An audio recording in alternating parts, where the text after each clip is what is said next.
दोस्तों, क्रिकेट के मैदान पर धोनी का दिमाग सुपर कंप्यूटर की तरह चलता है और कई बार धोनी ने अपने शातिर दिमाग से सामने वाली टीम के बैट्समैन को बेवकूफ बनाकर आउट भी किया है। तो आज ऐसे ही 10 इंसिडेंट्स की बात करते हैं जब धोनी ने अपने ओपोनेंट को हैरान कर दिया। नंबर 10। दोस्तों, भारत और ऑस्ट्रेलिया के बीच मैच चल रहा होता है और ऑस्ट्रेलियन कैप्टन जॉर्ज बेली लेग साइड की ओर एक शॉट खेलते हैं। फील्डर बॉलर एंड पर थ्रो फेंकता है जहां रन आउट का चांस नहीं था। दूसरी ओर बैटिंग साइड पर जॉर्ज बेली रिलैक्स होकर दौड़ रहे थे और पीछे बॉलर एंड की ओर देख रहे थे क्योंकि उन्हें लग रहा था कि उन्हें कोई रन आउट नहीं करेगा। पर धोनी ये सब देख लेते हैं कि बेली बीच क्रीज में खड़े हो गए हैं और वो बॉलर को उनकी तरफ बॉल फेंकने को बोलते हैं। इतने में बेली समझ ही नहीं पाते कि धोनी उनके रन आउट की प्लानिंग पहले ही कर चुके हैं और फिर बेली गुस्से में रन आउट होकर चले जाते हैं। भाई, बैट्समैन को चकमा देना कोई धोनी से सीखे। नंबर 9। भारत और पाकिस्तान के बीच मैच में शाहिद अफरीदी सचिन तेंदुलकर की बॉल पर खूब चौके छक्के मार रहे होते हैं। फिर विकेट के पीछे खड़े होकर धोनी अफरीदी का दिमाग पढ़ लेते हैं। वो जानते थे कि अफरीदी अगली बॉल पर भी क्रीज से बाहर निकलकर मारने वाले हैं। वो सचिन को वाइड की ओर बॉल फेंकने का इशारा करते हैं और सचिन उनके दिमाग को कट कॉपी पेस्ट कर देते हैं। अफरीदी क्रीज से बाहर निकले और एमएस धोनी ने पीछे से उनकी स्टंपिंग कर दी। दोस्तों, इसे ही तो कहते हैं बेवकूफ बनाना। नंबर 8। अब मैं आपको दिखाता हूं धोनी का no look run out. New Zealand के batsman Ross Taylor leg side की ओर शॉट मारते हैं। वहां पर 2 रन्स आराम से लिए जा सकते हैं। रॉस टेलर का भी कुछ ऐसा ही इरादा था। बाउंड्री पर मौजूद फील्डर बॉल को वापस फेंकता है। रॉस टेलर क्रीज से कुछ इंचेस दूर थे और धोनी के पास रन आउट करने के लिए बिल्कुल भी समय नहीं था। अगर वो बॉल पकड़ने के बाद मुड़कर स्टंप पर मारते तो शायद रॉस टेलर डाइव मार देते। इसीलिए वो बिना देखे ही बॉल को स्टंप की ओर ड्रैग कर देते हैं और बॉल जाकर सीधे स्टंप्स पर लगती है। रॉस टेलर सोच भी नहीं सकते थे कि उनके साथ कुछ ऐसा भी खेल हो सकता है, पर धोनी के दिमाग के सामने उनकी एक न चली। नंबर 7। दोस्तों, भारत और न्यूजीलैंड का मैच चल रहा था और क्रीज पर थे न्यूजीलैंड के allrounder Jimmy Neesham. Kedar Jadhav की एक बॉल पर नीशम स्वीप लगाने की कोशिश करते हैं, पर बॉल उनके पैड से टकराकर धोनी के पास पहुंच जाती है। इंडिया के सभी प्लेयर्स अंपायर से एलबीडब्ल्यू की अपील करते हैं और इतने में धोनी जल्दी से बॉल उठाकर स्टंप्स पर दे मारते हैं और नीशम रन आउट हो जाते हैं। नंबर 6। साल 2016 में ऑस्ट्रेलिया और भारत के बीच वनडे मैच चल रहा था। स्ट्राइक पर थे ग्लेन मैक्सवेल और उनके साथ नॉन स्ट्राइकर्स एंड पर थे मिचेल मार्श।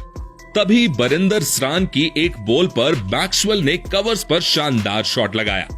पहली नजर में लगा कि ये बाउंड्री तक पहुंच जाएगा, लेकिन उमेश यादव की शानदार फील्डिंग के कारण ऐसा नहीं हुआ। ऑस्ट्रेलियन बैट्समैन 2 रन्स ले चुके थे और तीसरा रन भी बिल्कुल थाली में परोसा रखा हुआ था, लेकिन बीच में एमएस धोनी नाम की दीवार थी। जैसे ही उमेश यादव ने बॉल को थ्रो किया, एमएस धोनी विकेट्स के बिल्कुल करीब आ गए और उन्होंने मिचेल मार्श को ऐसा बेवकूफ बनाया जैसे वो बिल्कुल सेफ थे। लेकिन फिर एक झटके में उन्होंने बॉल को अपने दस्तानों में कलेक्ट किया और विकेट्स पर दे मारा। मिचेल मार्श को समझ ही नहीं आया कि उन्हें पागल बनाया जा रहा है। नंबर 5। दोस्तों, भारत और ऑस्ट्रेलिया के बीच वनडे मैच चल रहा था और भारत काफी खराब सिचुएशन में था। ऐसे में ऑस्ट्रेलियन कैप्टन रिकी पॉन्टिंग अपने 8 फील्डर्स को ऑफ साइड पर लगा देते हैं और लेग साइड को खाली छोड़ देते हैं। उन्होंने सोचा था कि bowler Mitchell Johnson of side पर बॉल फेंकेंगे और एमएस धोनी ऑफ साइड पर मारने पर मजबूर हो जाएंगे, पर धोनी ऑफ स्टंप पर आकर बॉल को धीरे से लेग साइड की ओर मार देते हैं। विकेट कीपर एडम गिलक्रिस्ट को बाउंड्री तक भागते हुए जाना पड़ता है, लेकिन उतने में तो धोनी 3 रन्स ले चुके थे। इस तरह धोनी ने पॉन्टिंग की फील्ड का मजाक बना दिया। नंबर 4। दोस्तों, इस इंसिडेंट को देखने के बाद पता चलता है कि धोनी विकेट के बीच कितना तेज भागते हैं। इंग्लैंड के खिलाफ धोनी के पैड से लगकर ball wicket keeper Jerin Jones के पास जाती है और वो उसे स्टंप पर मार देते हैं, पर धोनी तब तक क्रीज पर आ चुके थे। अब विकेट कीपर थोड़े कंफर्टेबल से हो जाते हैं और इसी बात का फायदा उठाते हुए धोनी के रन ले लेते हैं। इतने में धोनी देखते हैं कि विकेट कीपर अभी भी कोई एक्शन नहीं ले रहा है, तो वो दूसरा भी भाग जाते हैं। वो कहते हैं सावधानी हटी दुर्घटना घटी। बस यहां पर भी वही हुआ था। नंबर 3, धोनी फूल लक्ष्मीकांत शुक्ला। दोस्तों ये वाला इंसिडेंट साल 2008 के सीएसके और केकेआर के एक मैच का है। लास्ट ओवर की 5th बॉल पर जब जोगिंदर सिंह लक्ष्मी रतन शुक्ला को एक यॉर्कर फेंकते हैं जिसे वो मिस कर देते हैं।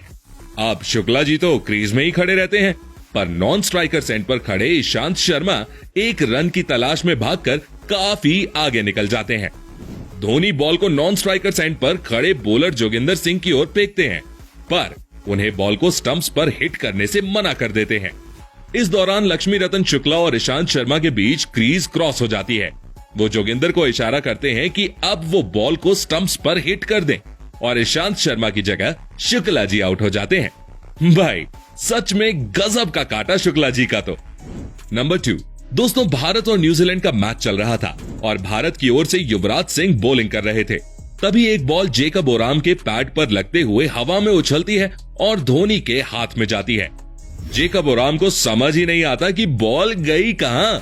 फिर क्या था, वो बिना कुछ सोचे समझे अपनी क्रीज से बाहर निकलते हैं और इतने ही धोनी उनकी स्टंपिंग कर देते हैं। जितने में ओराम समझ पाते कि उनके साथ हुआ क्या है, उनकी वापसी की टिकट धोनी काट चुके थे। नंबर 1, दोस्तों वेस्ट इंडीज के कीरन पोलार्ड वो प्लेयर हैं जिनसे मैदान पर कोई भी उलझना नहीं चाहता, पर धोनी के सामने पोलार्ड भी फेल हैं। भारत और वेस्ट इंडीज के बीच एक मैच के दौरान जब विराट स्ट्रेट की ओर शॉट लगाते हैं तो बॉल सीधे पोलार्ड के पास जाती है। इतने में विराट और धोनी एक रन ले चुके थे। दोनों प्लेयर्स को दूसरे रन का लालच देने के लिए पोलार्ड बॉल को छोड़ देते हैं। अब कोई और प्लेयर होता तो शायद पोलार्ड से पंगा लेने की सोचता भी, लेकिन धोनी ने चैलेंज को एक्सेप्ट किया और जब तक पोलार्ड थ्रो फेंक पाते वो दूसरा रन ले चुके थे। तो दोस्तों ये थे 10 ऐसे इंसिडेंट्स जब धोनी ने अपने ओपोनेंट को हैरान करके रख दिया। पर अगर आप ऐसे ही और भी धोनी की वीडियोस देखना चाहते हो तो यहां क्लिक करके चले जाओ। भाई मजा ना आए तो बताना।